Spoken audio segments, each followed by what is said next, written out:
Então, bom dia, boa tarde, boa noite, queridos alunos do curso de Tecnologia e Horticultura. Aqui quem fala é o professor Jardel, da disciplina Entomologia Agrícola. E hoje nós vamos para a nossa aula sobre toxicologia. Essa aula ela foi dividida em duas aulas. Geralmente, esse assunto ele é dividido em 4 aulas, então eu consegui condensar ele em duas. E hoje a gente vai ver a parte de conceitos, parâmetros toxicológicos, formulações, classificação e característica dos inseticidas. Então, dentro daqueles pilares que nós falamos, hoje é o primeiro, né? A gente vai falar primeiramente sobre controle químico, é o principal método de controle daqueles pilares que a gente observou, e por isso a gente vai iniciar com ele, é um assunto bastante abrangente. Então, primeira parte hoje, a gente vai trazer para a discussão esses dados que estão aqui. Então, nessa primeira figura, nós temos os anos de 2005 até 2019, e aqui nós temos no eixo Y a quantidade de registros de produtos químicos, né, de agrotóxicos, somente nos anos ali de 2005 a 2019. Vamos ter esses dados aqui, que é o dado mais claro aqui, que fala registros no ano, e a gente pode observar aqui que 2015, 2016, 2017, 2018, teve um aumento aí significativo do número de registros, né, de inseticidas. Aí vem aquele questionamento, será que isso significa que nós estamos fazendo vistas grossas para esses produtos, para o lançamento desses produtos? Então, nós vamos ver que não é bem assim. Tá? Esse número aqui, esse aumento, ele está todo aí regulamentado por lei. Todo produto, antes de ser lançado, ele passa por uma bateria de testes, que nós vamos ver aqui hoje, para comprovar a segurança desses produtos antes do seu lançamento. Então, dos 169 produtos registrados em 2019, 48% eles são alta ou extremamente tóxicos. O que isso significa? Um produto alto ou extremamente tóxico. 25% não são permitidos na União Europeia. Então, será que isso significa que os produtos eles são perigosos? Boa noite, Valéria.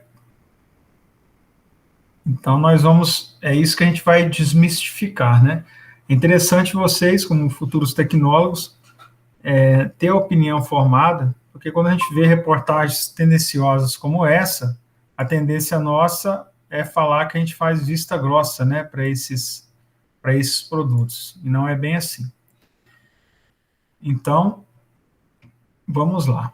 Primeira coisa que eu quero dizer para vocês aqui, que todo agrotóxico, ele é regido por lei. Então, essa lei é a lei número 7.802, de 11 de julho de 1979. Então, foi aprovada essa lei lá na Câmara dos Deputados, do Senado, sancionado pelo presidente, foi publicada em 11 de julho de 1979. Depois que lançou essa lei lá em 89, ela sofreu regulamentação de vários decretos. O principal decreto foi de 4.074, 2002, que reformulou essa lei e inseriu aí novidades, né, relacionadas aí aos agrotóxicos. E temos também as portarias normatizadoras. Então, são várias portarias. A última que foi lançada foi com a nova classificação toxicológica dos inseticidas, que foi publicada ano passado. Então, as portarias, elas vêm para adicionar alguma nova classificação, alguma nova restrição, alguma aprovação. Então, são todas lançadas. O que eu quero dizer para vocês é que, como é lei, então toda atividade de pesquisa e desenvolvimento, por exemplo, um produto ser lançado no mercado, nós temos que fazer pesquisa e desenvolvimento. O que nós verificamos nessas pesquisas? Nós verificamos se o produto que está sendo lançado, ele tem eficiência igual ou melhor do que aquelas que já estão no mercado, né? Então, nós não vamos lançar um produto que seja pior do que os que já estão no mercado. Então, a pesquisa, ela valida isso, e ela também valida a segurança do produto. Eu vou mostrar para vocês como mais para frente. Professor, mas se o produto ele não está aprovado, a gente pode testar ele em qualquer lugar? Não. Então, toda estação de pesquisa onde nós testamos, seja um material novo, um material genético novo, seja um produto desse novo, ele tem todos os protocolos, como entrada restrita, portaria, uma entrada só.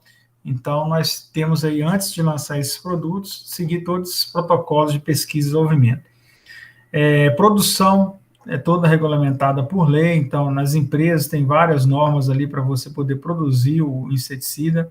A embalagem, a rotulagem, ela é regulamentada por lei, então toda a embalagem ela tem um padrão, ela tem aqueles lacres, tem aquele lacre que veda, depois tem a tampa tem outro lacre.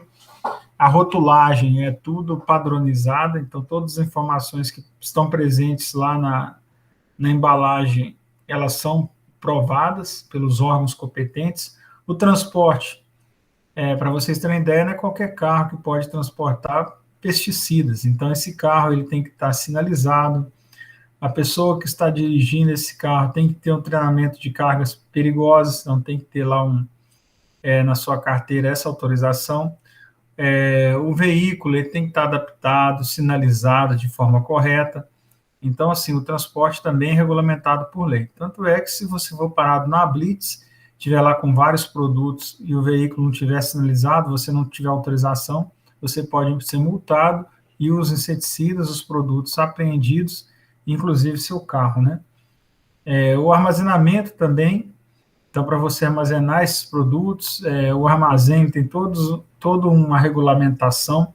Então, por exemplo, dentro desse armazém tem que ter um poço, né, que a gente chama de poço, não é sedimentador, é um poço de contenção. É um poço de contenção. O que é esse poço de contenção? Então, abaixo do nível do piso, você coloca uma tela, faz um buraco, né, de forma que todo produto que cai ali escorra para aquele buraco, né, que está num nível mais abaixo e caia nesse poço de contenção. Esse poço ele é feito, né, produzido de forma que a água não infiltre no solo. Então tem ali uma parte de inox para evitar que esse produto ele desça ali para o solo. Então isso se chama poço de contenção. Outra coisa, todos os inseticidas que estão dentro do armazém, herbicida, fungicidas, têm que estar identificados, separados, e tem que ter a FISPIC, que é a ficha de segurança desse produto. Tem que ter um caderno com a identificação e com as FISPIC de todos esses produtos. Do lado de fora tem que ter um lava-óleos, né, para caso tenha ali um acidente. Então, são várias regras para armazenar esses produtos. Da mesma forma, a comercialização, então, os únicos que podem emitir, né, receituário agronômico para poder comprar esses produtos, então são os profissionais, né, das ciências agrárias, já com seu CREA. Então, na loja de insumos, ou você leva o receituário agronômico e retira o produto, ou você tem que ter um agrônomo lá para fazer o receituário. Depois eu vou explicar para vocês essa parte de receituário, mas também é regulamentado por lei. A propaganda também é regulamentada por lei. A utilização, quais os tipos de EPIs que você vai usar, se pode aplicar via aérea, se pode aplicar via terrestre, então tudo também é regulamentado por lei. Importação e exportação desses produtos também é regulamentado por lei, então para a gente exportar, a gente tem que ter os estudos aqui no país, ou nos países que a gente vai exportar esses produtos. Os resíduos, né, a tríplice lavagem de embalagens, por exemplo, furar, lavar 3 vezes primeiro, depois furar, colocar num local seguro e depois levar para uma unidade de coletas de embalagens, né? Inclusive, você tem que levar a nota fiscal para dar baixa. Então, todo esse resíduo aqui também é regulamentado por lei.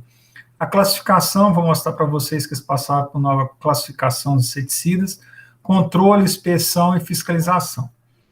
Então, toda essa parte de inspeção é feita também pelos órgãos competentes, como a Agrodefesa, o CREA, da mesma forma a fiscalização. Os defensivos agrícolas, componentes e afins também são todos regulamentados por lei, por essa lei, tá? 7.802. Então, é interessante vocês conhecerem essa lei. Alguns pontos dessa lei nós vamos falar hoje durante a aula, mas é uma lei aí de suma importância para nós que vamos atuar no campo.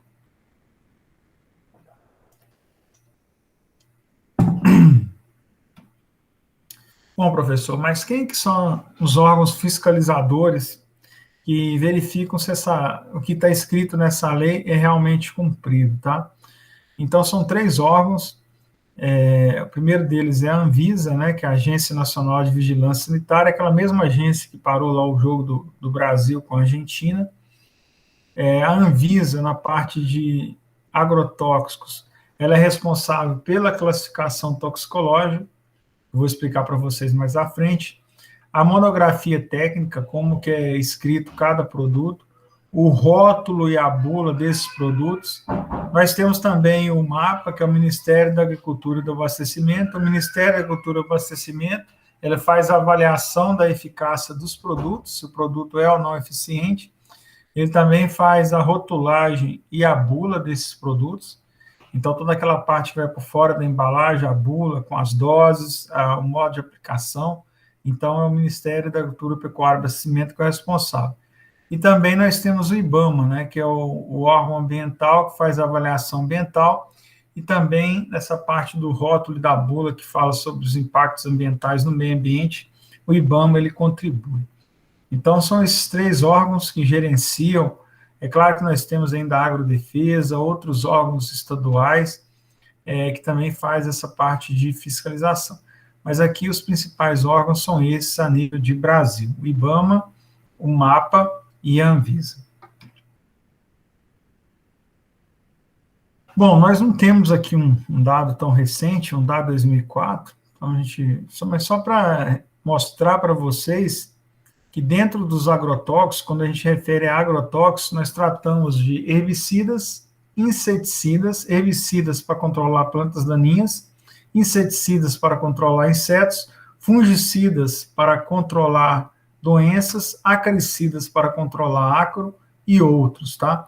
Então, para vocês terem uma ideia de toneladas de produtos comercializados só no Brasil, então a gente tem ali 124 mil toneladas de herbicidas e 33 mil toneladas de inseticidas. Então, o inseticida ele fica atrás apenas de herbicida, representava lá em 2004 16% de todos os agrotóxicos que era comercializado, com uma receita ali acima de 1 milhão e 388 milhões de dólares. Então, 1 bilhão e 388 milhões de dólares. Tá? Essa é a fonte lá da Sindac 2005.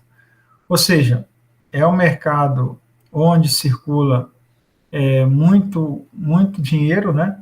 É um mercado onde é regido por lei, então nós temos aí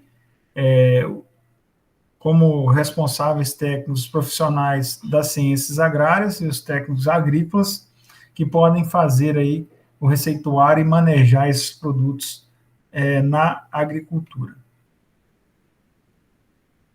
Bom, é importante, né, como a nossa responsabilidade sobre esses produtos. Então, aqui a gente pegou uns dados, né, mostrando aqui amostras de alimentos com resíduos de agrotóxicos. Percebam vocês que essas amostras, elas variam ali de 91,8%, ou seja, de 100 frutos de pimentão que nós pegamos lá nos hortifrutis, 92 tem resíduo de agrotóxico. Então, o pimentão ali é líder, né, nessa questão de alimentos com resíduos de agrotóxicos. Mas outros também, né, se você pegar lá de 10 morangos, 63%, ou seja, mais de 6 morangos, eles possuem resíduo de algum agrotóxico.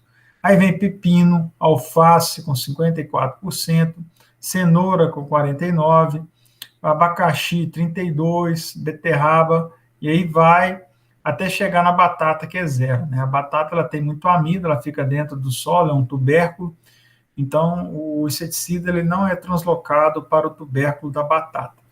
Então a batata ali ela não tem resíduo de agrotóxicos, tá? Mas todos os produtos aqui, eles têm um percentual ali bastante alto ali de resíduos de agrotóxicos. Como que a gente pode reduzir esses resíduos de agrotóxicos? Qual é o nosso papel como tecnólogo para que nós possamos aí trabalhar na redução desses índices. Então, nós vamos ver durante essas 2 próximas aulas. Um ponto para desmistificar essa questão do controle químico como sendo altamente tóxico, então nós trouxemos aqui um paralelo, né, entre o controle biológico, eu falei com vocês que é a liberação daqueles predadores, dos parasitoides, versus o controle químico. Então, dentro do controle biológico, o organismo vivo, né, que faz o controle. Pode ser um patógeno, como um baculovírus, que mata ali as lagartas, pode ser um parasitoide, como a cotésia, que pega a broca da cana, ou pode ser um predador, como uma tesourinha, que come ali a lagarta do cartucho do milho, tá? Então, no controle biológico, geralmente é um organismo vivo que controla a praga. No controle químico, o agente principal é uma substância, que é o pesticida, né? No nosso caso, o inseticida ou o acaricida, para controlar esses artrópodes. Então, tem problemas os dois, tanto o controle biológico quanto o controle químico, ambos possuem problemas. Dentro do controle biológico, os principais problemas enfrentados o primeiro deles, a eficiência. Então, a liberação desses parasitoides, desses predadores a campo, vai depender das condições climáticas, vai depender, por exemplo, da presença ou não desses predadores e parasitoides ali e a proliferação deles. Então, às vezes, você está lá, liberam um parasitoide lá, um predador, para controle de lagarta do cartucho. Então, você libera lá tesourinhas. Ou você libera tricograma para controle da broca, da cana. Qual que é o problema? Você chega lá a uma temperatura alta, como a gente tem enfrentado esses dias, né? Umidade baixa. Às vezes, aquele predador, aquele parasitoide, ele não está adaptado a essa condição climática. Então, chega lá, libera esse predador, esse parasitoide, temperatura muito alta, umidade baixa, esse parasitoide, esse predador acaba morrendo. Então, a eficiência dele é baixa. Como ele morre, ou parte da população dele morre, a eficiência vai ser baixa. O custo, geralmente o custo de produzir esses predadores parasitoides, de liberar esses predadores parasitoides, é superior ao do controle químico, né, que você compra o produto e aplica no campo. Esse é um outro problema. Outro problema é a predição. Como é que a gente sabe se isso vai funcionar ou não? Ou às vezes a gente libera numa condição boa, passa 1, 2 dias, o clima muda, vem uma chuva muito forte, ou às vezes dá uma geada e esses predadores parasitoides morrem. O impacto ambiental. Então, tem uma frase bastante famosa de 2 pesquisadores, Siveloff e o Stilling, lá em 96, que eles diziam assim: easy to pour, impossible to recover. Ou seja, ele é fácil de despejar, é fácil de liberar esses inimigos naturais no campo, mas é impossível de trazer eles de volta, de capturar eles todos, né, e trazer de novo para dentro da gaiola, por exemplo. Qual que é o grande problema disso? Às vezes, predadores parasitoides, eles não atacam somente a praga, eles atacam outros organismos. Então, ao atacar outros organismos, eles podem provocar um desbalanço ali entre os organismos ali, entre os artrópodes naquele ecossistema. Então, você pode acabar produzindo a extinção de espécies, ou às vezes até redução ali da sua população. Então, tem que tomar cuidado que eles também causam impacto ambiental no ambiente. Já o controle químico, os 2 principais problemas estão no impacto ambiental. Então, esses produtos eles podem ser lixiviados ou lavados para mananciais hídricos, ou às vezes percolados no solo, atingindo ali o lençol freático, a parte de baixo, né? Então, podendo contaminar minas, etc., causando ali impacto ambiental, como morte de peixes, contaminação, etc. A saúde humana, esses produtos, no momento da aplicação, eles são tóxicos ao homem, eles são tóxicos ali também no momento que o ser humano ali ele consome os frutos, né, ou hortaliças contaminadas com esses produtos. Então, a gente tem que ficar bastante atento com esses problemas, seja o problema da ordem biológica, seja o problema da ordem química, tá ok? Alguns conceitos importantes, né, dentro dessa parte de toxicologia. Então, qual que é o termo certo? Agrotóxicos, produtos fitossanitários, pesticidas ou praguicidas, né? Então, a gente tem que tomar bastante cuidado para usar o termo técnico. Então, a gente tem certeza que todos vocês já ouviram todos esses termos aqui. Agrotóxicos, produtos fitossanitários, pesticidas e praguicidas. Qual que é o termo mais correto? Boa noite, Vino. Então, vamos continuar aqui. Então, o termo técnico é o termo utilizado pesticidas ou praguicidas, tá? Então, esse é o termo técnico. Pesticidas que matam pestes e praguicidas que matam pragas. Comumente é utilizado o termo inseticidas, né? Inseticidas que controlam insetos, acaricidas que controlam ácaros, vocês viram lá, aficidas que controlam pulgões. Então, geralmente, é utilizado o termo inseticida. Mas quando vocês estão no congresso ou numa entrevista de emprego, dê preferência a pesticidas que matam as pestes, que eu falei para vocês lá na nossa aula introdutória, que pode ser um pássaro, pode ser uma planta daninha, pode ser também um inseto. Então, dê preferência ao termo pesticida ou praguicida, tá? Ele é mais utilizado. Mas, professor, o que é um pesticida? Lembra lá da nossa primeira aula? Qualquer substância ou mistura de substâncias utilizadas para controlar também, mas principalmente prevenir, destruir, repelir ou atenuar pragas ou pestes. Então, o inseticida ele não somente mata as pragas, né?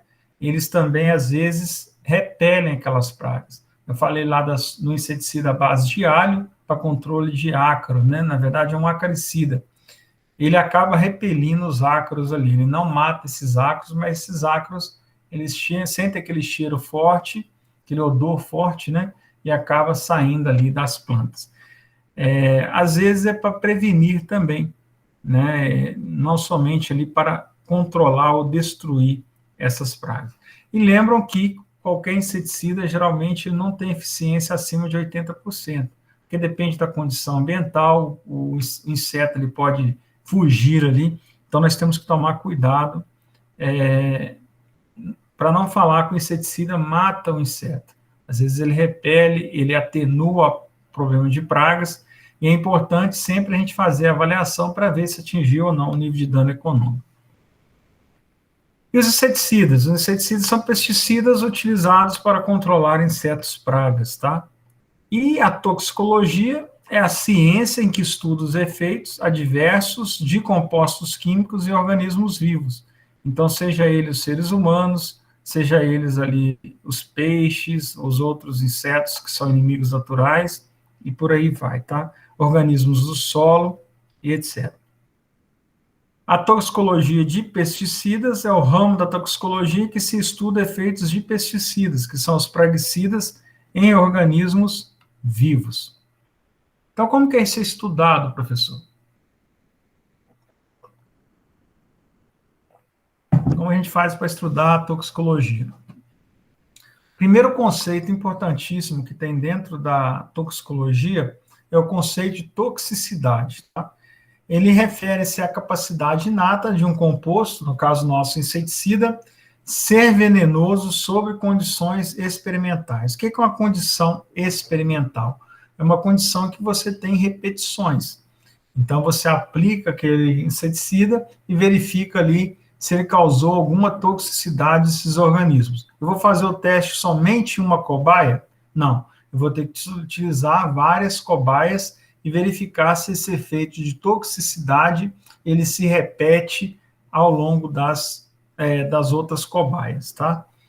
É estimado em relação dose e resposta, então eu vou aumentando a dose do meu ingrediente ativo, ou seja, do meu inseticida, eu vou aumentando a dose e vou verificando a resposta. A resposta pode ser, por exemplo, a mortalidade.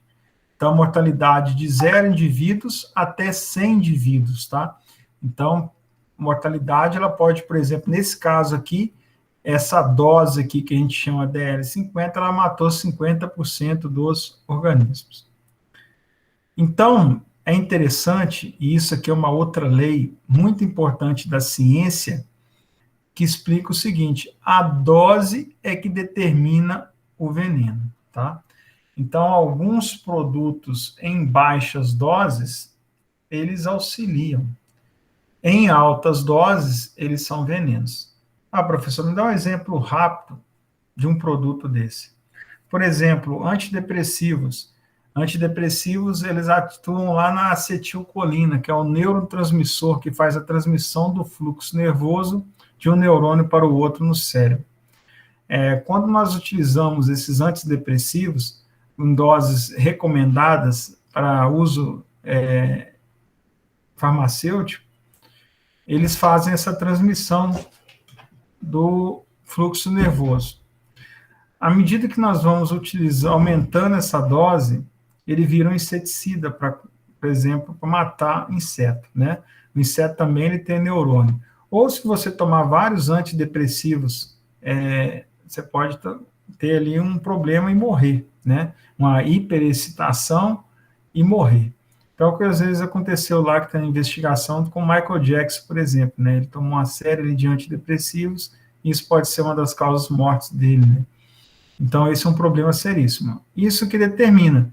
Então, a dose, ela determina o veneno, ou seja, à medida que eu vou aumentando aqui a dose, eu vou matando mais indivíduos ali com essa molécula. Em baixas doses, pode ser um medicamento. Mas, professor, como que eu determino? Há uma pergunta? Não? Mas como que eu determino isso na prática, professor? Então, um dos índices mais utilizados, a gente começou a ver anteriormente, é a DL50, né, que é a dose letal 50. Qual que é o significado? É uma forma de expressar o grau de toxicidade aguda de um produto. Indica a quantidade de agente ativo de uma substância tóxica, como agrotóxico, necessária para matar 50% de animais testados. Ou seja, a gente vai aumentando aquela dose daquele produto tóxico e vai avaliando a mortalidade desses indivíduos, tá? Quando atinge 50%, ou seja, de 10, 5 morrem, ali está a DL50. Ela é expressa em miligramas por quilograma, então miligramas do ingrediente ativo por quilograma do ser testado, tá? É do peso do corpo do animal intoxicado. Geralmente, turma, esses produtos eram testados em mamíferos. Por que mamíferos? Que são como os seres humanos, né? São organismos que mamam. Então, eles têm uma correlação maior conosco. Então, esses produtos eram testados geralmente em camundongos, em coelhos e cachorros, tá? Era um exemplo de animais onde se testava esses inseticidas. Qual que era a justificativa? A justificativa é que é melhor testar em animais do que testar em nós, né? Então, isso usava como justificativo. E durante vários anos foram utilizados nesse grupo. Inclusive, algumas empresas americanas, né? Elas foram multadas porque até 2 anos atrás elas estavam testando alguns produtos, né, em cachorros. Não sei se eram produtos químicos ou se eram produtos todos são produtos químicos, né? Eu acho que eram produtos de beleza, tá? Eles estavam testando em animais. E ainda se testa, né? Teve até uma lista de empresas que usam couro, que usam testes em animais. Então saiu aí na internet, eu acho que nos últimos anos, né? Esse ano, ano passado, falando em lista de empresas que usam animais para testes e também para a produção de couro, né? Etc. Hoje ainda usa, gente? Sim. Hoje ainda usa cobaias, tá? Camundongos e algumas empresas ainda usam coelhos. Então, essa avaliação de risco toxicológico é feita através da exposição aguda. Geralmente, quem coordena isso no Brasil é a Anvisa. Então, você faz uma exposição única de curta duração e avalia o efeito, seja na mortalidade, seja ali no efeito dérmico, né, alguma alergia na pele, como aconteceu aqui com essas cobaias, com esses camundongos, né? Então, você percebe que eles aplicaram um produto e esse produto gerou uma alergia ali na pele desses camundongos. Às vezes também na forma de gás, então eles colocam ali em câmaras de gás esses ratos, né, coelhos, e vai aumentando a dose ali, ver se tem algum problema respiratório. A irritabilidade na pele e nos olhos também é avaliada, então aqui eles fazendo uma aplicação no olho do coelho, né, para ver se cria alguma irritação. E a sensibilização na pele, se a pele fica ou não sensível. Então, esses são exemplos de avaliações de risco toxicológico em mamíferos. E o principal é a DL50, que é a dose do ingrediente ativo responsável por causar mortalidade de 50% dos indivíduos testados. Nossa, professor, tanta crueldade com os bichinhos, né? Para que eles fazem isso? Hoje, são poucos os testes, né, em animais. Hoje eles estão fazendo outros tipos de teste, mas ainda usam outro teste, tá? O principal objetivo destes testes é gerar essa cor aqui que nós temos, né, dos inseticidas. Então, se são classe 1, faixa vermelha, que é extremamente tóxico, a classe 2, que é a faixa amarela, altamente tóxico, a classe 3, que é a faixa azul, mediamente tóxico, e a classe 4, que é a faixa verde, pouco tóxico. Então, produtos vermelhos, geralmente, eles possuem uma baixa DL50. Ou seja, uma dose bem pequena daquele produto causa mortalidade de 50% dos indivíduos. Se causa 50% ali de mortalidade nas cobaias, então ele pode ser bastante tóxico para o homem, ou extremamente tóxico para o homem. A classe 4, a faixa verde, que é pouco tóxico. Ou seja, você precisa de uma dose bem alta para causar mortalidade de 50% dos indivíduos, tá? Então, essa relação dose-resposta, a dose letal é utilizada ali na classificação de inseticidas. Essa é a classificação antiga, tá? Eu vou mostrar para vocês a classificação nova daqui a alguns slides. E essa classificação ela indica a toxicidade a mamíferos. É uma advertência para quem manipula o pesticida. Então, você chega no campo, verifica um produto classificado como classe 1, faixa vermelha, extremamente tóxico, isso indica que o produto ali pode causar ali mortalidade em baixas doses. Bom, então essa classificação antiga, né? Hoje você tem uma classificação nova. Então, os dados de toxicidade são usados para análise de perigo ou de risco. O perigo, a diferença entre perigo e risco, né? O perigo é o potencial de causar dano e o risco é a probabilidade de ocorrência de dano. Então, um produto classe 1, faixa vermelha, ele tem um potencial de causar dano muito grande. Mas o risco vai ser a probabilidade de ocorrência desse dano. Será que existe uma probabilidade alta de ocorrência? E é importante ressaltar que todas essas substâncias, seja a vermelha, seja a amarela, a azul ou a verde, elas são venenos, tá? Então, por isso que elas são rotuladas. Não há nenhuma dessas que não seja veneno. Então, todos eles são venenos. A dose correta é que diferencia o veneno do remédio. Ou seja, todos esses aqui são venenos, então a gente tem que tomar cuidado com todos. Não é porque eu vou pegar um produto verde, eu vou trabalhar de qualquer forma, tá? Porque o verde também ele é considerado um veneno, e ele em altas doses, ele passa a ser também um veneno, tão grande quanto esse aqui, que é o vermelho, tá? Então, as indicações, elas estão no rótulo e na bula. Geralmente vem uma frase de advertência, cuidado, perigo, né? Na embalagem também vem na bula as indicações dos EPIs que você tem que utilizar para a aplicação daquele produto. O que é EPI? Equipamento de proteção individual. Pode ser uma máscara, uma viseira, pode ser um boné árabe, pode ser um avental, uma roupa com manga comprida, uma luva, uma bota, tá? Então, esses são os principais EPIs. Vem também informações sobre a preocupação no manuseio e transporte desses produtos, e vem um guia de controle para a engenharia da fábrica, tá? Então, tudo isso vem no rótulo e na bula desses produtos.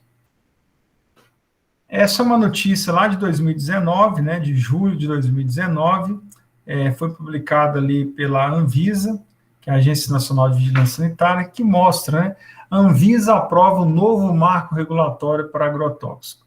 Então, a medida torna mais clara a classificação toxicológica com estabelecimento de categorias e faixas de cores que vão facilitar a comunicação dos perigos dos produtos. Então, vocês que vão fazer concurso, que vão fazer provas para mestrado, entrevistas de emprego, fica atento, né? Mudou a classificação dos produtos, eles sempre perguntam isso. Então, aqui está os marcos regulatórios dos agrotóxicos, então foram várias medidas, né, que foram aprovadas para rótulos, bulas, avaliação e classificação toxicológica, avaliação de risco e a lista dos componentes não autorizados. Então, tudo isso foram medidas provisórias, complementos da lei, que foram publicados aí e aprovados. Bom, como que é feita a avaliação do risco à saúde humana desses produtos? Então, nós temos ali o peso de evidências, então, a evidência de efeito, então, a avaliação de caso a caso, todo o banco de dados, incluindo relevância humana, potência, relevância dos níveis de dose que induzem os seus efeitos. Professor, depois eu explico isso melhor? Sim, eu vou mostrar para vocês como que isso é calculado, tá? Então, se tem ali, por exemplo, um elevado nível de preocupação, é feita a avaliação de risco, o uso ele pode ser classificado como seguro ou não. Então, não existe nenhum produto que chega aqui no Brasil que é aprovado de qualquer forma pela Anvisa, pelo IBAMA, tá? Então, eles fazem todos os testes toxicológicos. O baixo nível de preocupação, mesmo assim, é feita uma avaliação de risco. Se o produto for classe verde, mesmo assim é feita uma avaliação de risco, tá? Eu vou explicar para vocês como que é feita essa avaliação de risco. A avaliação de risco em relação à saúde humana, ela é feita de forma global por um sistema que a gente chama de GHS, que é o Sistema de Classificação, foi globalmente unificado. As classes de toxicidades, elas foram alteradas no Brasil, justamente por causa desse sistema de classificação global.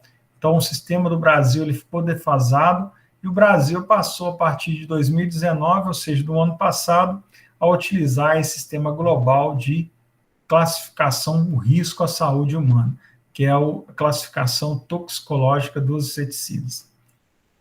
O assunto ele foi lançado lá na ECO 92, que foi uma reunião no Rio, né? Foi em 1992, ali eles já falavam, né? Essa classificação baseada na DL50, nesse teste toxicológico a mamíferos, além de ser pouco eficaz, ela também é ruim, porque você tem que testar em cobaias, coelhos, cachorros e por aí vai. Então, ali já começou os debates, né, sobre esses testes. A implementação parcial, ela vem ocorrendo de 2008, e em 2017 ela foi completada na União Europeia. Então, começou lá em 2008, em 2017, finalizou na União Europeia. Nos Estados Unidos, não utilizava, né? Mas em 2002 começou uma fase de transição com os símbolos e alertas de perigo ali nas embalagens, tá? Então, aqui nós temos um gráfico, né? No Brasil, a implementação era parcial, mas já está sendo total, tá? E o que muda, professor? Daquela classificação que a gente viu lá com 4 categorias, agora passa a ter 5 categorias, mais o não classificado, tá? O nome da categoria também mudou, a gente tem lá extremamente tóxico, altamente tóxico, moderadamente tóxico, pouco tóxico e o improvável de causar dano agudo, e o não classificado. As cores mudaram também, então a categoria 1 e 2 na embalagem vem com a cor vermelha, a categoria 3 com a cor amarela, a categoria 4 e 5 com azul, e a categoria não classificado, o verde, tá? A DL50, que é a exposição oral, ou seja, você vai aumentando ali a quantidade de ingestão oral do produto e vai verificando ali a mortalidade. Então, ela continua, né, em algumas cobaias esse teste. Percebam que quanto mais tóxico, menor a DL50. Então, aqui é menor, igual a 5 miligramas por quilo do peso, né, das cobaias. Aqui, altamente tóxico, de 5 a 50, moderadamente tóxico, 50 a 300, pouco tóxico e provável de causar dano. Só que, além da exposição oral, também é feita a exposição cutânea, que é aquela questão na pele. Percebam que também é em miligramas por quilo de produto comercial, tá? Então, aqui, produto comercial. Então, aqui nós temos também extremamente tóxico, uma dose menor igual a 50 miligramas para causar algum tipo de alergia, alguma elevação e por aí vai. E também é feito os testes de exposição inalatória, né, que são gases. Então, gases, vapores e produtos sólidos e líquidos. Então, perceba que os produtos extremamente tóxicos, as capacidades, né, de causar intoxicação é em baixas doses, enquanto produtos ali provável de causar dano agudo é bem maior. Então, aqui, maior do que 2.000 a 5.000 miligramas ali, exposição cutânea de 2.000 a 5.000 também, e gases aqui acima de 20.000 ppm por volume. Então, percebam ali que quanto menor a dose para causar algum dano, o produto ele é mais tóxico. O que mudou lá na embalagem? Tá? Os pictogramas e frases de advertência na embalagem. Então, no extremamente tóxico, o pictograma, que é Professor, deixa eu fazer uma pergunta. Sim, pode fazer, mano. Todo agrotóxico tem esse DL50? Todo agrotóxico. Tá? Para poder lançar ele, tem que fazer esses testes. É um teste que dá segurança para a gente trabalhar com o produto, tá, Vanderlei? Então tá bom, então. Porque se a gente não faz esses testes, às vezes pode ocasionar um problema na hora que a gente está aplicando, na hora que a gente está se alimentando, né? É claro que estão substituindo esses testes por outras metodologias que não precisam de animais, tá? Para fazer os testes, mas ainda alguns testes são necessários. E em quantidade bem menores, né? Hoje a gente tem modelos lá, às vezes em vez de usar ali doses cheias para causar a morte do animal, eles usam doses bem menores e vão avaliando ali os efeitos, né? Então, às vezes, não precisa chegar ali na morte do animal, por exemplo. Ok? Professor, é a Vanderleia. Oi, Vanderlei. Eu gostaria de fazer uma pergunta. Uhum. Toda a embalagem do agrotóxico vem essa bandeira de cores? Sim, toda embalagem é agrotóxica. Então, e vem essas informações aqui, ó. Essas embalagens dos produtos novos, né? Principalmente que estão no mercado agora, com a nova classificação global, elas são obrigadas a ter esse pictograma escrito perigo, a cor vermelho, né? Da faixa. A categoria 2, que é a altamente tóxica, também vem com o mesmo pictograma, e vem com essa cor vermelha. Além disso, elas vêm a classificação para exposição oral, ou seja, pela boca, a exposição dérmica pela pele e a exposição pelas vias inalatórias, ou seja, pelo nariz, né, principalmente. Então, um produto extremamente tóxico, ele é fatal se ingerido, ele é fatal em contato com a pele e ele é fatal se inalado. Então, extremamente tóxico, dificilmente você vai ter um produto, né, que seja tão tóxico assim. É altamente tóxico, ele é fatal se ingerido, fatal em contato com a pele e fatal se inalado. Então, esses produtos vermelho, classe vermelha, eles reduziram muito depois dessa nova classificação. Então, antigamente tinha muito mais produtos classificados com vermelho e hoje é bem menos, tá?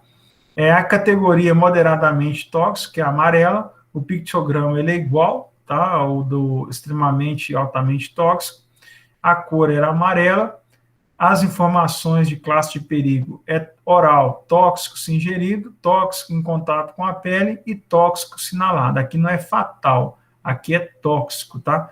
Então, muitos dos produtos hoje que eram classe vermelha passaram para classe amarela ou classe azul, que é pouco tóxico.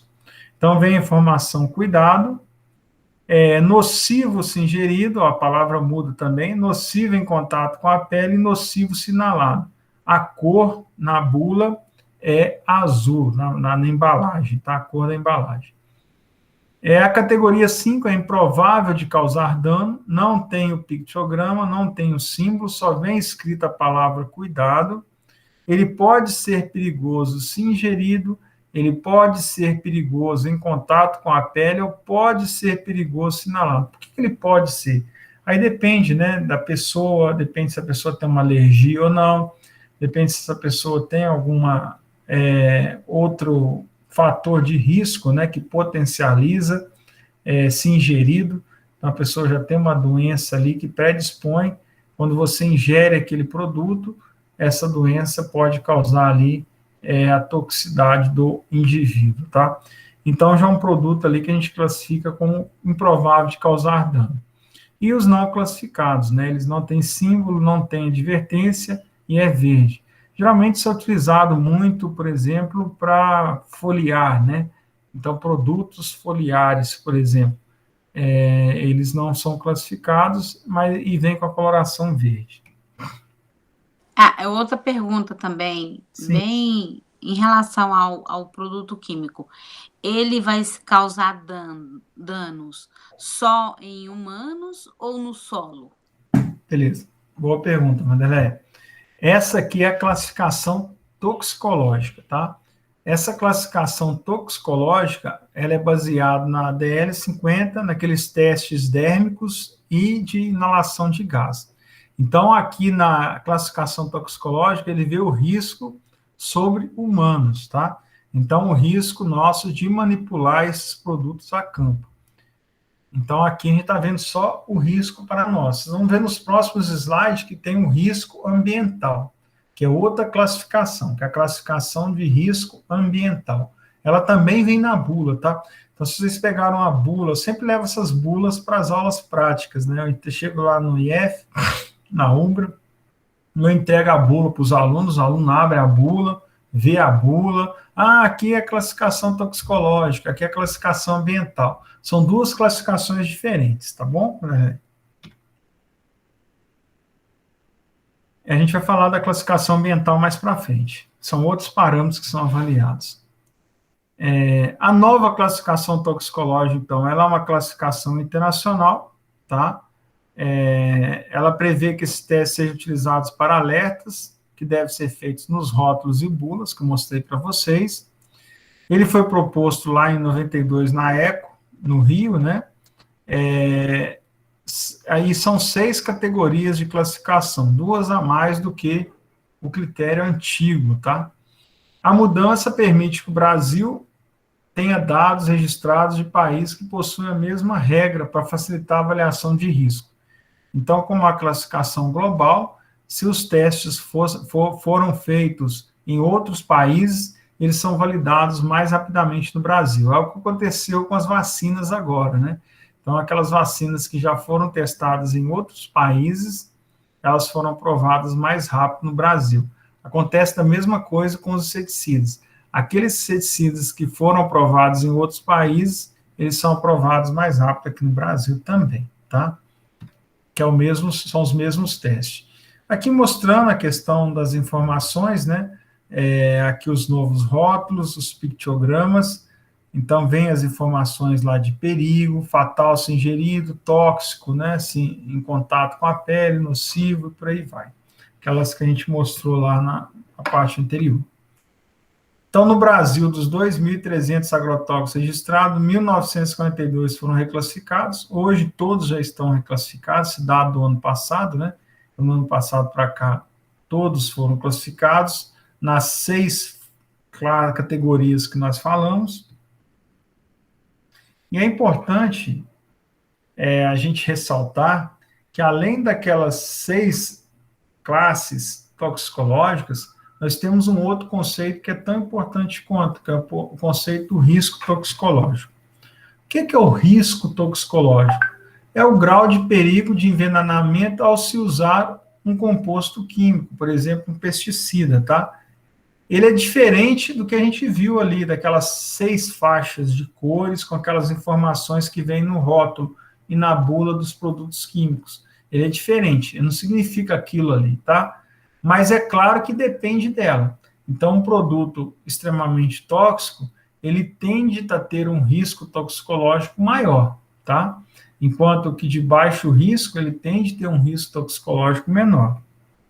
Mas só que além da toxicidade do composto, que é feito através daquela classificação, também tem a questão do uso do composto. Professor, me explica melhor. Então, por exemplo, eu pego um produto lá que seja classe toxicológica vermelha, extremamente tóxico, mas lá eu uso toda a lista daqueles produtos que estão lá, daqueles EPIs que estão sendo recomendados. A viseira, a máscara, o avental, a vestimenta, a bota, a luva, etc. Então, eu estou com todos os EPIs ali na hora da aplicação. Então, o risco toxicológico vai ser baixo. O risco de eu me contaminar com o produto vai ser baixo, tá? Agora, se eu pego um produto que é o contrário, o risco toxicológico dele é baixo, a toxicidade dele é baixa.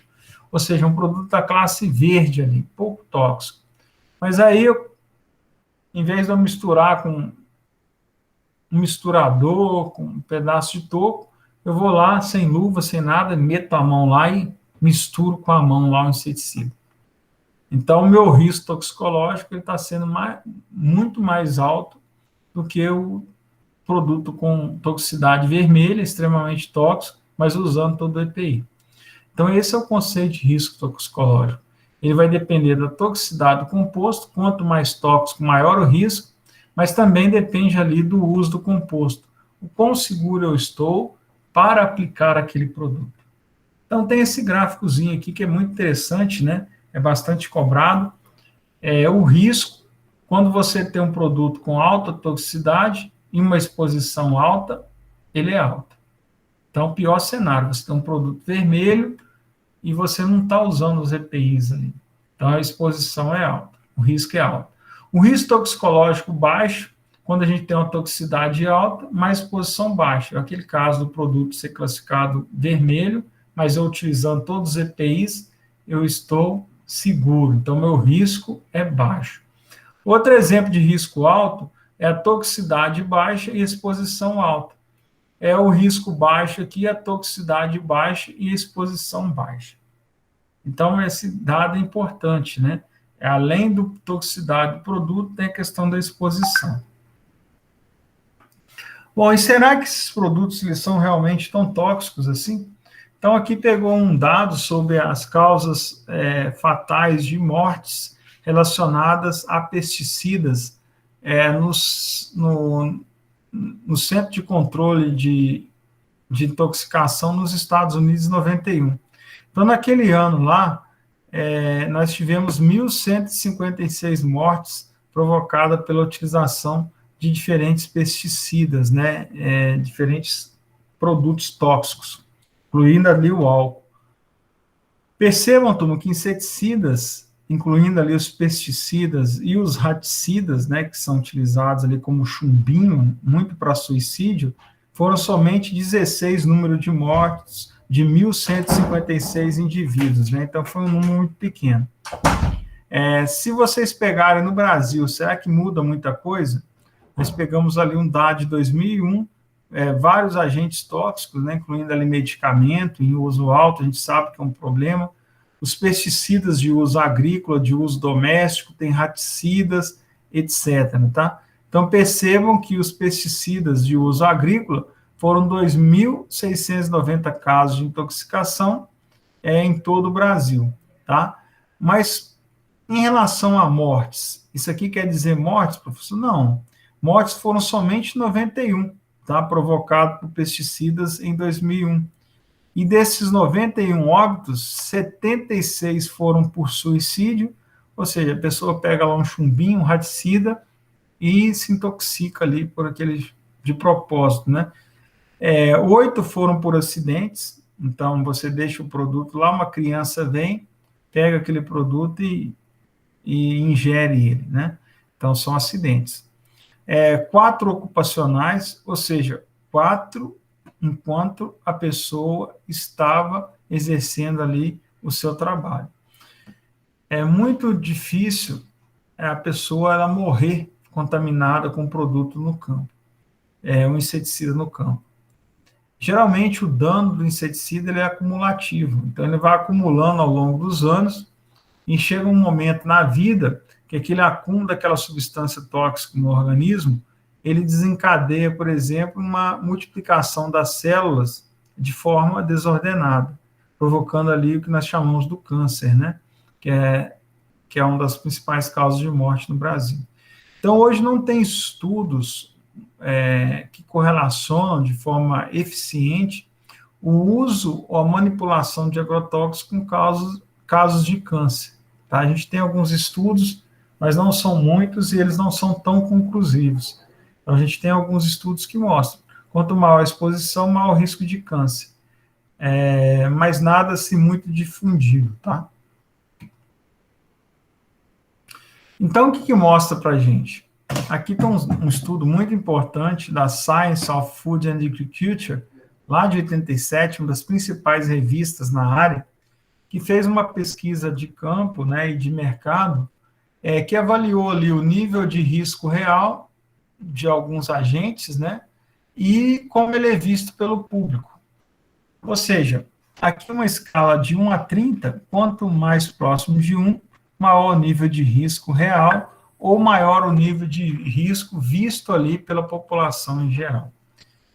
Vamos começar pela população. Então, a população, de uma escala de 1 a 30 produtos, eles colocam ali os pesticidas, na percepção dos estudantes universitários e professores, ele é encarado ali como um dos 5 com maior taxa de risco. Os pesticidas, na percepção das mulheres acima de 21 anos, ele fica ali entre os 10 dessas 30 substâncias. Já os pesticidas, na percepção dos empresários, ele fica ali em torno de 15º, na metade, na média, né? Ou seja, então todos os pesticidas, seja na visão dos universitários, na visão das mulheres, né, acima de 21, e na visão de empresários, eles estão entre os 15 principais agentes de risco, tá? Agora, se nós pegarmos dados reais de intoxicação, de mortes no trânsito, por exemplo, vocês vão perceber que o principal ali, entre o terceiro maior vilão ali, são os veículos automotores. Então, tem ali muito mais pessoas morrendo de acidente de automóvel do que morrendo por pesticida. Perceba que pesticida ele é tão seguro que ele está lá em 28º na lista de 30, né? Então, o risco real desses produtos, seja para os aplicadores, seja para a população em geral, ele existe, sim, ele existe, mas ele é muito baixo, tá? Diferente da nossa percepção. Nós temos a percepção que ele é muito alto, mas, na verdade, ele é muito baixo. Ou seja, os riscos de uso de pesticidas são superestimados pelo público. Nós achamos que eles são muito mais perigosos do que realmente eles são. Mas por que isso acontece, professor? Por que tem uma diferença tão grande? É a incompreensão do uso e da importância, como que ele é feito os testes de segurança para lançar um produto no mercado. Então, às vezes ocorre também uma publicidade provocada por acidente no uso indevido.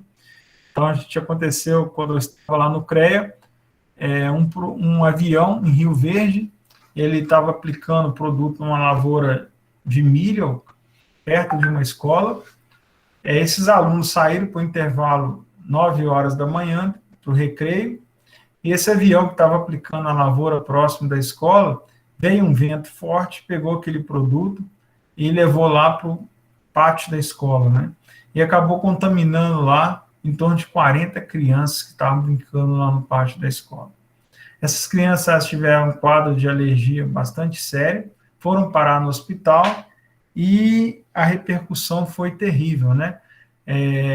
Teve o responsável técnico, que era o engenheiro agrônomo responsável pela área, ele foi autuado pelo CREA, respondeu ao processo, o produtor também ele foi autuado, Então, quando acontece um problema desse, os órgãos fiscalizadores todos batem lá na fazenda. Então, cuidado, é seu nome que está ali em jogo, né? Usar de forma correta.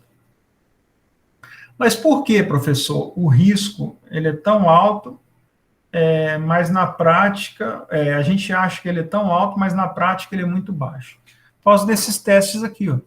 Então, são conduzidos testes com animais de laboratórios visando a extrapolação para humanos, né? São testes de toxicidade a curto prazo em animais, ratos camundongos.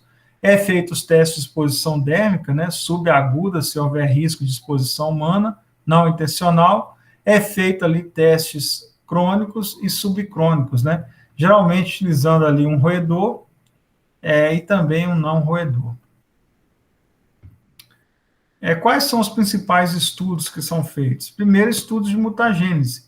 Essas células desses animais sofrem mutação que pode ocasionar ali câncer, tá? Ou às vezes se tem deformidade, por exemplo, se animais têm atrofiamento de pernas, se nascem sem pernas, ou se nascem com alguma deformação. Isso é mutagênese.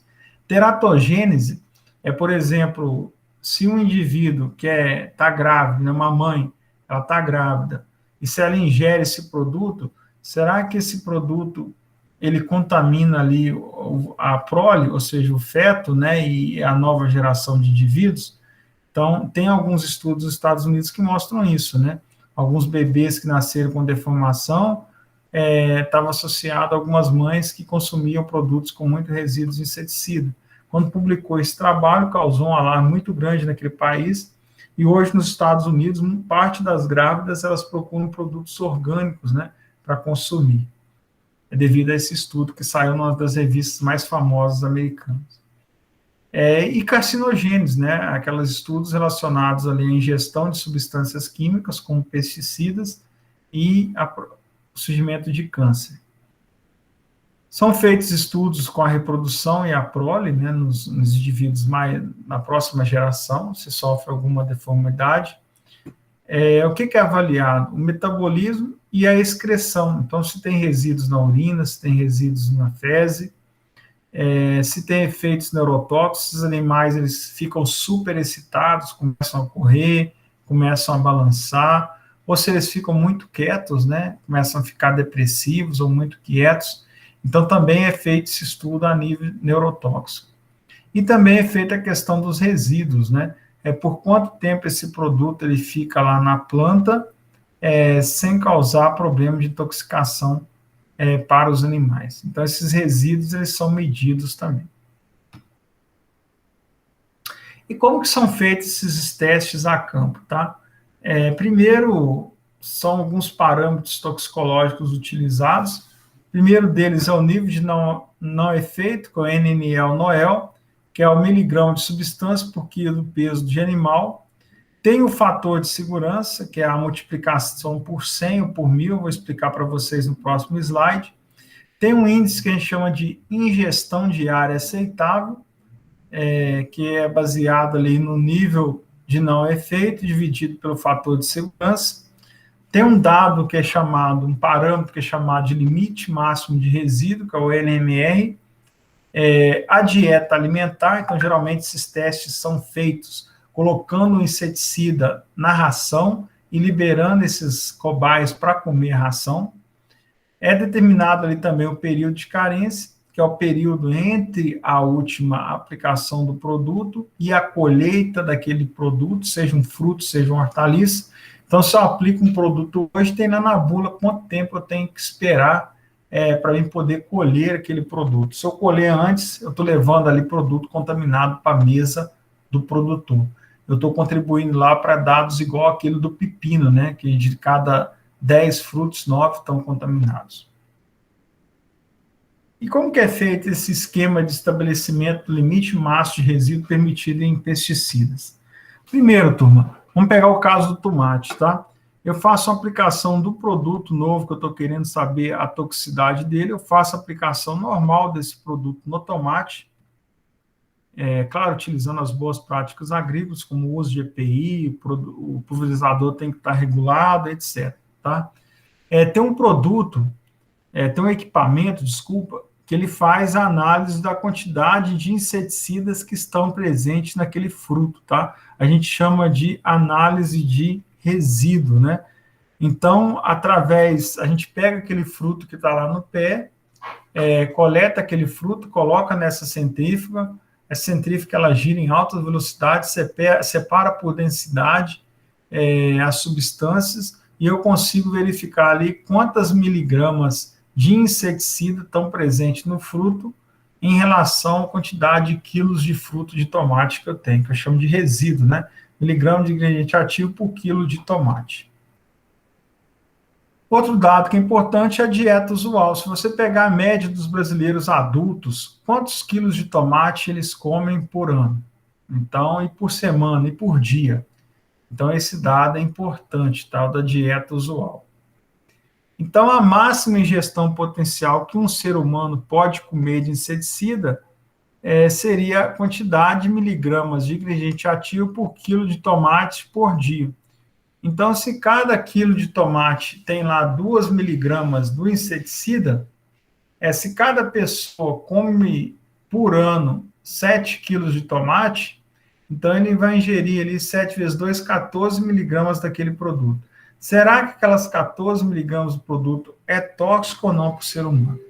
Então, é feito ali em cobaias, a gente pega aquela quantidade do produto, joga na ração, verifica ali o efeito crônico, se o camundongo ele morre, se tem alguma alergia na pele ou se tem algum problema respiratório. E é calculado ali o nível de não efeito, que é a quantidade de miligramas do produto que eu coloco no quilo da ração por dia, que não causa nenhum desses problemas no rato. Nenhum efeito de morte, nenhum efeito de alergia na pele, nenhum efeito ali de morte por intoxicação por gás. Então, é feita uma bateria de testes, a gente vai reduzindo ali a dose até chegar à dose do ingrediente ativo que não causa dano nenhum para as cobaias, tá? Isso a gente chama de nível de não efeito.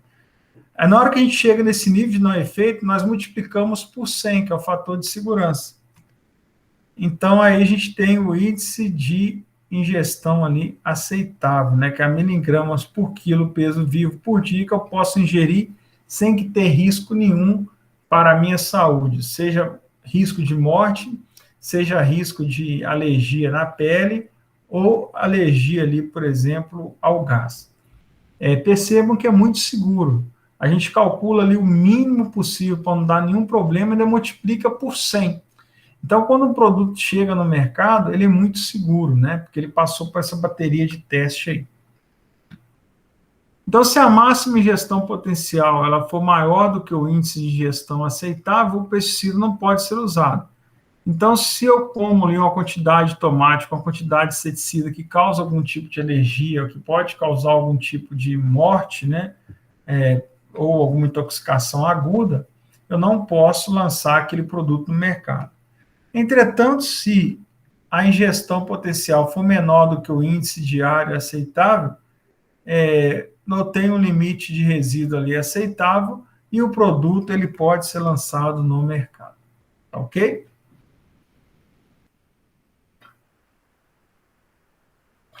Um outro ponto bastante importante ali é o risco ambiental. Então, além da classificação toxicológica que nós falamos até agora, tem a questão do risco ambiental, tá? Que é o destino ambiental. Então, são parâmetros físico-químicos que são avaliados ali para a decisão. Então, por exemplo, um produto, quando ele é aplicado numa lavoura, ele pode descer para o solo, né? Ele pode escorrer e parar lá no nosso manancial hídrico. Lá na água, ele pode ser decomposto ou ele pode ficar ali na água, tá? Outro caminho que pode ocorrer com o produto, ele pode penetrar na planta e pode translocar na planta. Ou às vezes ele pode ser lavado, ou ele pode ser volatilizado, virar um gás e parar lá nas nuvens, né? E nessas nuvens aí ele pode, através da chuva, voltar para o solo. Ou ele pode, na forma de gás, formar ali uma deriva, né? Ou seja, via gás. Então, esses são os caminhos, né? Então, ele pode volatilizar, virar um gás e virar uma deriva. É o que aconteceu lá com a intoxicação dos alunos lá da escola. Ele pode sofrer a decomposição por micro-organismo no solo.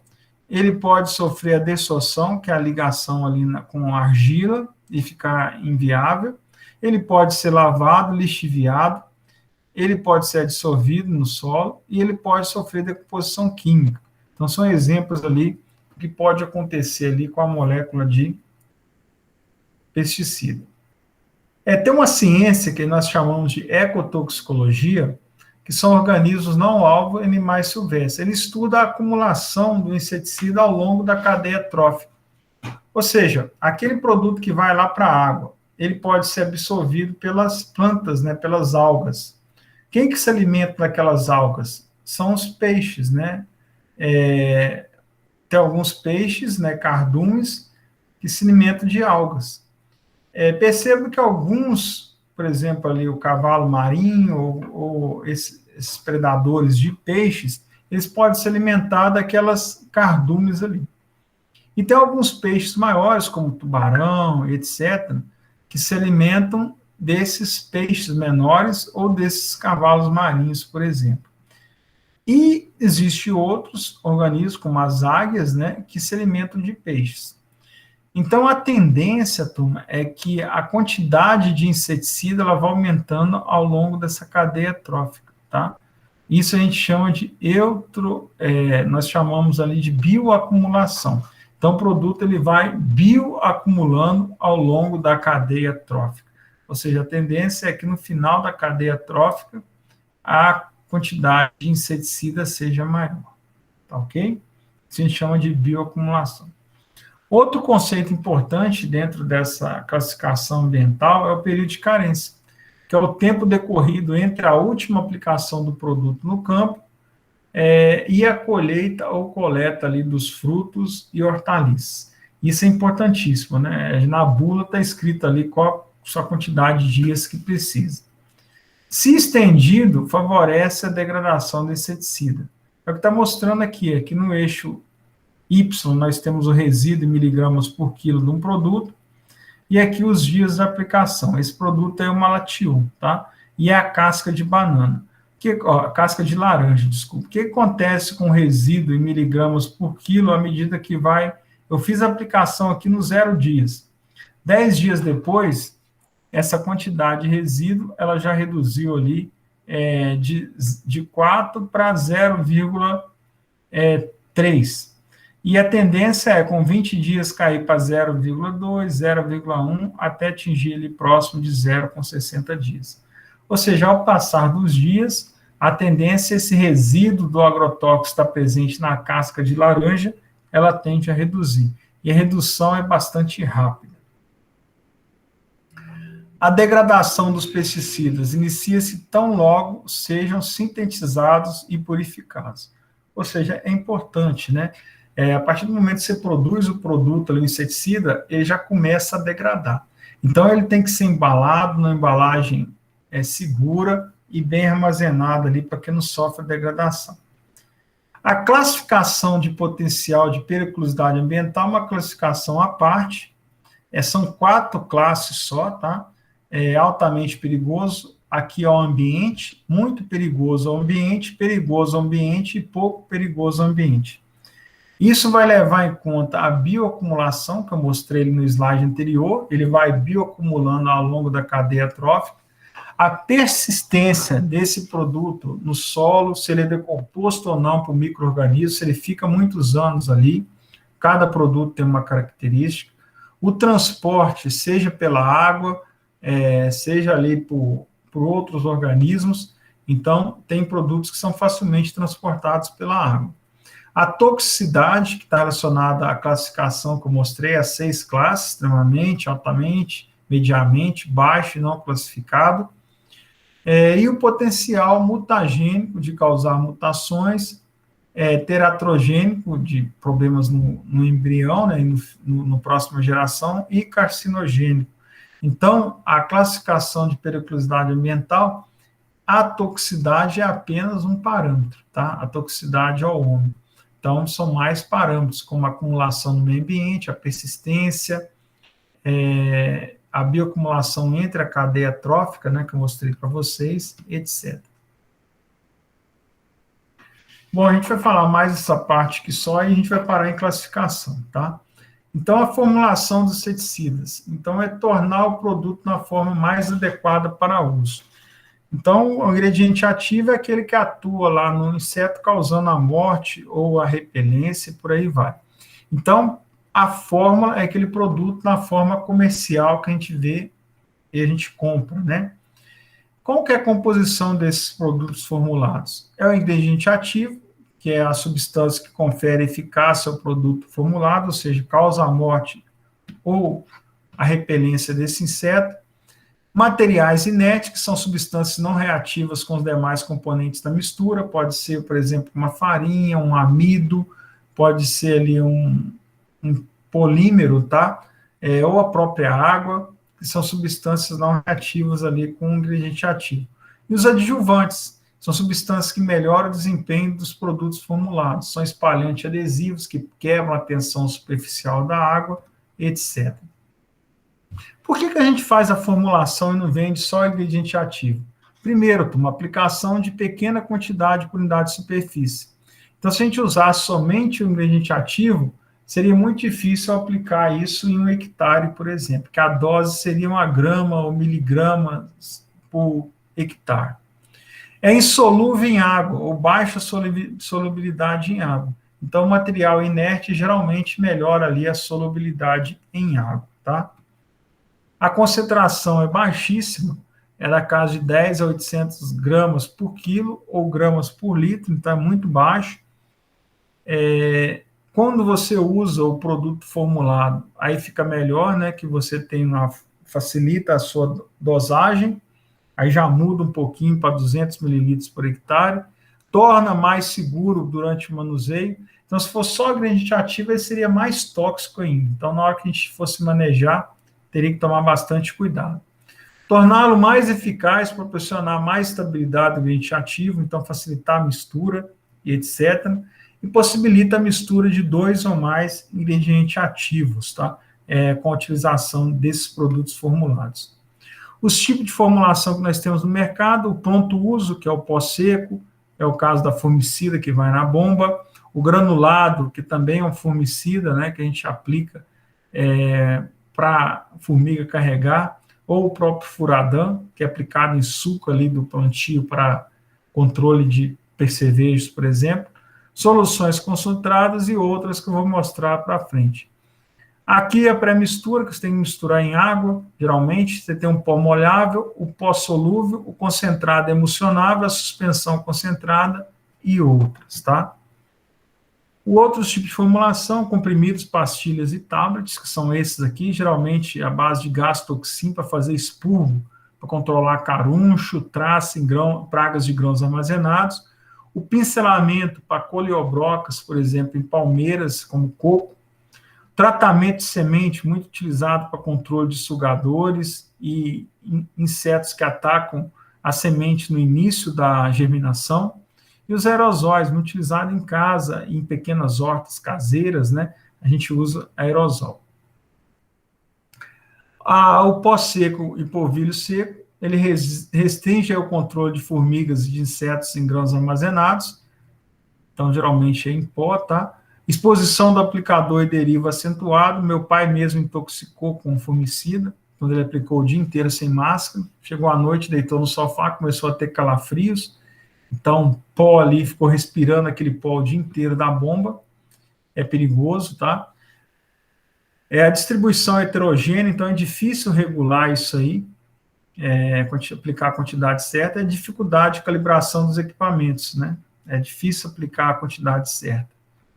Olha aqui para vocês terem uma ideia, né? Antigamente a gente fazia aplicação de DDT nos Estados Unidos, que é aquele mesmo que a gente utiliza hoje para o mosquito da dengue, o DDT, né?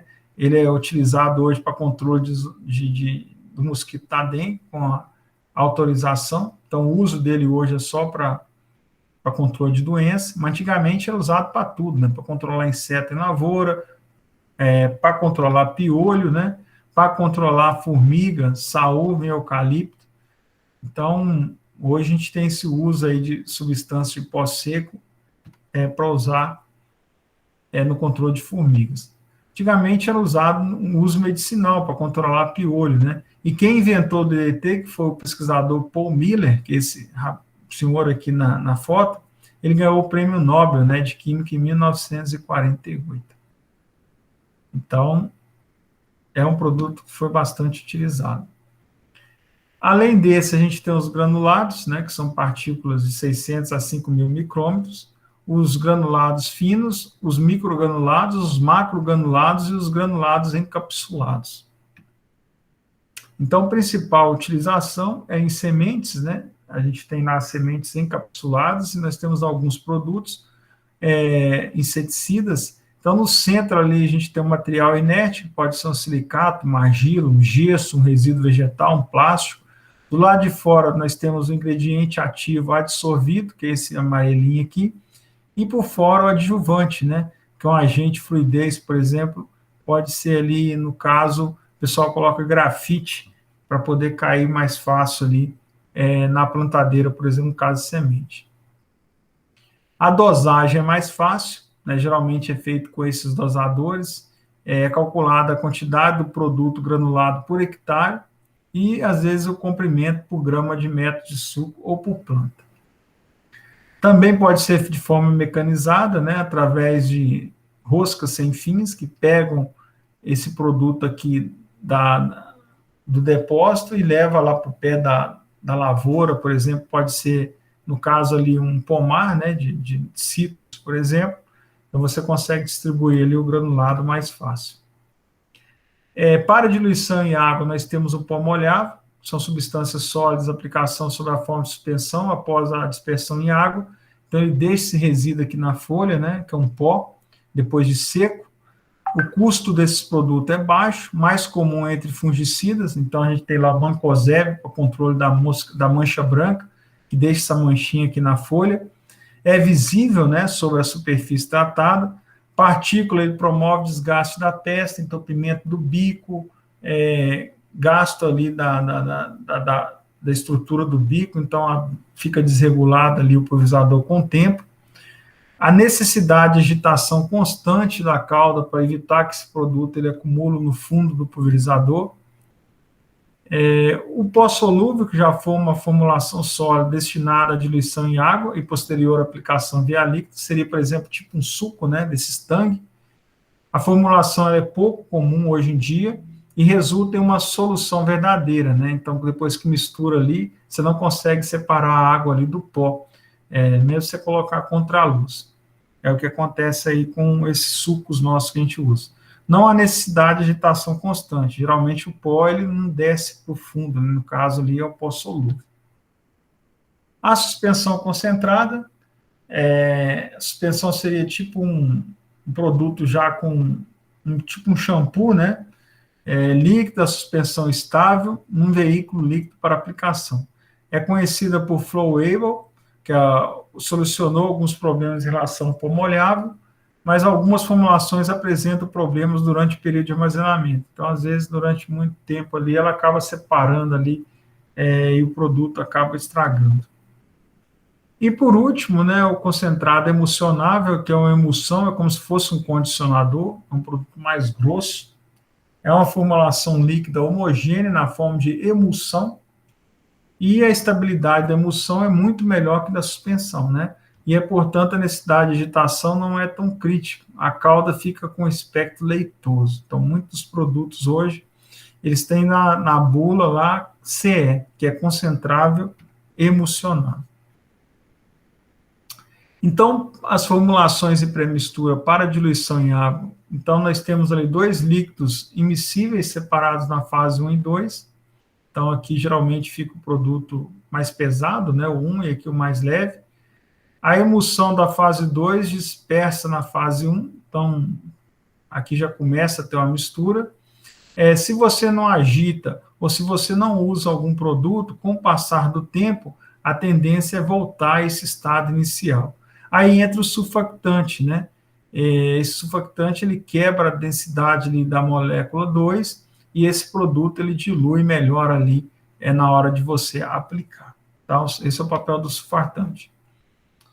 Os polímeros, produtos que agem como protetores, retêm os ingredientes ativos aplicados na semente, então o polímero ele fica do lado de fora, geralmente ele dá uma cor característica da semente, que pode ser o azul, o verde, vermelho, são vários, cada empresa usa sua cor. A semente ela fica lá dentro, e entre o polímero e a semente, nós temos o ingrediente ativo, que é o produto, que é o tratamento, tá? Que é o inseticida ou fungicida. Por que é importante saber sobre essas formulações? Primeiro, na elaboração da receita agronômica, que vai ser a nossa próxima aula. Como que eu recomendo um produto, como que eu faço para aplicar esse produto, as nossas próximas aulas, né? A adequabilidade ao produtor, então preço, a disponibilidade de equipamento. Então, às vezes, tem um produto que é recomendado para aplicação aérea, mas o produtor não tem um avião. Ou, às vezes, é recomendado para aplicação via rosca sem fio, mas o produtor não tem aquela rosca sem fio. A medição do volume versus o peso. Então, às vezes, você tem balança, às vezes, você tem medidor de volume. O transporte e o armazenamento. Então, às vezes, você tem um produto que a dose dele é muito baixa, mas você precisa de um volume muito grande. Não tem armazém suficiente para armazenar aquele produto. Tá? Então, turma, a gente vai parar por aqui, tá? Em classificação de inseticidas, senão ela vai ficar muito longa. Então, a classificação de inseticidas, ela fica para a aula de segunda, tá? Está agendada para segunda. Vou deixar aqui salvo. E vou finalizar aqui a nossa aula de hoje, tá?